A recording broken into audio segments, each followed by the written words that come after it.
He is not your average artist, and he is not producing your average art.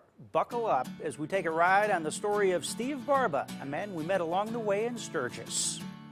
There's far more to this guy than meets the eye. I worked B-52s for 15 years as a crew chief and B-1s for 5 years as a crew chief. Based his entire career at Ellsworth Air Force Base. Crew chief also owns the aircraft. The pilots do not own aircraft, crew chiefs own aircraft. That's our baby. Pilots borrow it for the day. Serving from 81 through 2001. Passionate about airplanes, people, and their safety. The crew chiefs, we're on the flight line. We're dealing with real-world stuff. We're dealing with flight crews' lives. We're dealing with assets worth millions and millions of dollars. Growing up, he was fascinated by World War II nose art. But by the time Barba joined the Air Force, nose art had been banned. And it's like, man, that time has passed. That time, you know, I was born 40 years too late. Turns out he was right on time. A few years later, the ban was lifted. And finally, in 1996, an artist at heart, Barba got a shot. I was pretty nervous doing the first one. And he never looked back. I did a lot. I did 19 when I was in the military and then 31 when I was out. Filling the regulation size 3 by 3 foot squares, one dream at a time. I just pinch myself every time I do it. Every time I do it, I pinch myself. Honored to be carrying on a tradition. I've painted 50 nose arts, and I think I'm the only guy in the nation that's painted that many on active duty aircraft. Still, he says some World War II artists painted more than 100. But Steve Barba knows more than knows art. Check these out. I love to cartoon. I love to exaggerate. I love to push colors. I love to push tones. He's been drawing these cartoons for about a decade.